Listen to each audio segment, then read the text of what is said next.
Hello to all you good folks, it's the Cockney News Channel here. Thank you for joining me today, and I hope that you are all well. And if you can subscribe, press the notification bell, and at the end of the video, like and share. I'm trying to build a new channel and it will be much appreciated. Right then, today I hear that there will be trigger warnings on reruns of the classic BBC series Terry and June. Give me strength. Oh, how the snowflakes are winning, eh? Could there have been a more inoffensive TV sitcom ever? My God, we now have a generation which possesses zero resilience. I dread to think where this is all going to end up, eh?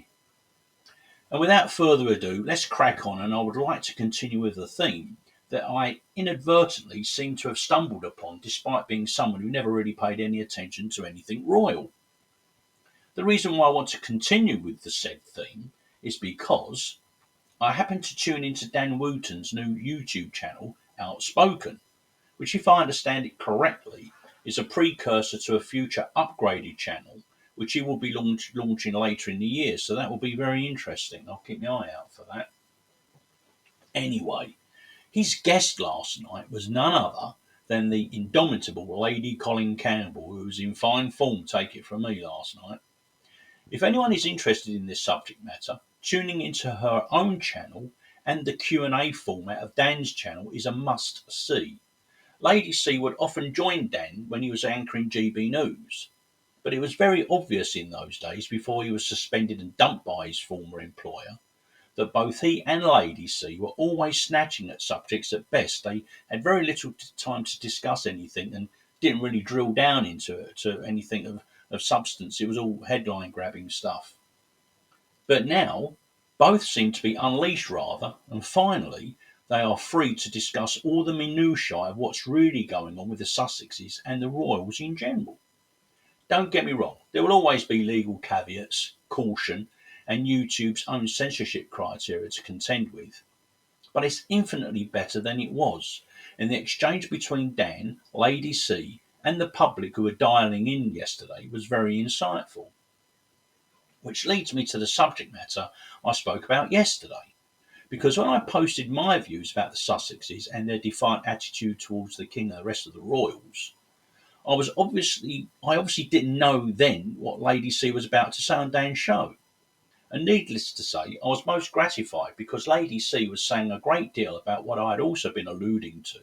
And as she is someone who is undoubtedly in the know, I was pleased that for a beginner I was reading the room so well, royally speaking. And what do I mean by that specifically? Well, it's about my position and views regarding the royal line of succession and the massive question marks regarding the veracity of the claims to the throne by Harry and Meghan's kids. I've not read Lady C's revised book yet, but I know my good lady has ordered it, so I'll be looking forward to reading that for myself quite soon.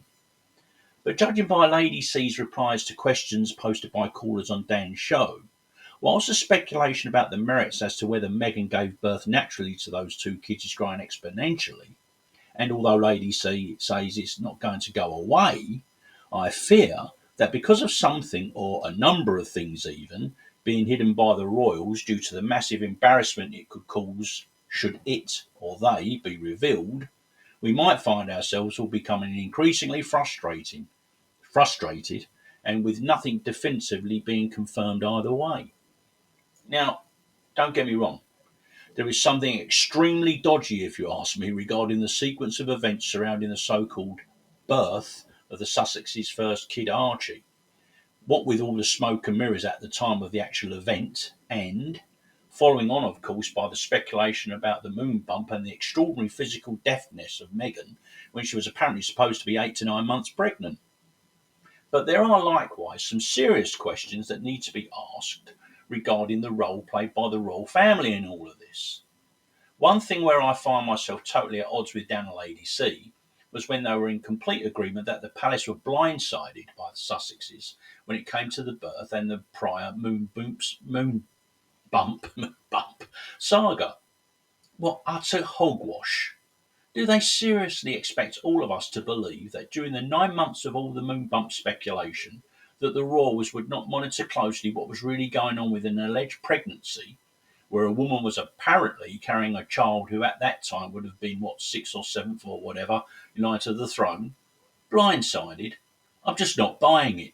They must have known if this pathological woman was genuinely pregnant or not, and whether a surrogate was being used, and furthermore, if the child is genuine royal DNA. If you believe all the speculation about Harry's own DNA, his kids might be discounted for both reasons. For the palace to declare that Archie and Lillibet were not born naturally, so whether royal DNA or not, it would automatically disqualify the pair from the line of succession. But I believe this will backfire every bit as much on the royal family as the Sussexes, simply because the inevitable conclusion made by even the most ardent royalists will be, you must have known they were scamming us, and therefore the royals were complicit. Which brings us back to Lady C's assertion that despite all the clamouring, nothing will be done to the Ginger Whinger and his missus, because they both clearly have a lot of something on the royals, which would cause them great embarrassment at best, or a constitutional mess akin to the abdication crisis at worst. The royals are really between a rock and a hard place with this, and whilst I can see they are adopting the approach of give them enough rope and they will hang themselves, I think that no matter what, eventually the truth will out, where the royals on both sides of the pond will suffer, possibly terminally. This should all go toward fueling the position of Republicans and anti-monarchists. And it has to be said that the media in general are completely gutless on this subject. We all know why. Despite their demonstration and their protests, they're really in on it to a degree.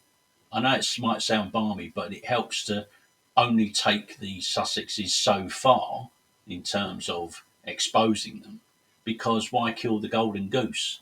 It's selling newspapers, so you don't actually go the whole way. You just keep dangling the carrot, keep on threatening to do this and threatening to do that, and also, dare I say, the ongoing court case dramas he's adding to to content, and it sells papers. So be very careful as to whether they're going to expose the Sussexes or not. I doubt it very much. For my part, I'm very much a constitutional monarchist rather than, say, a royalist. But I have to say, after the comfort of a peerless reign of 70 years by the late Queen Elizabeth, not since the abdication of Edward VIII, as the current crop of royals look so vulnerable. I believe we are witnessing a royal catch-22, and I cannot see it ending well for either side. So there you have it today. Thank you for joining me. It's been much appreciated as I've tried to build this new channel, and we'll keep on going with these royal themes because I find them interesting, to be honest with you. And if I can ask you to like, share and subscribe and press the old notification bell, it will be much appreciated. So until the next time, you guys all stay happy, yeah?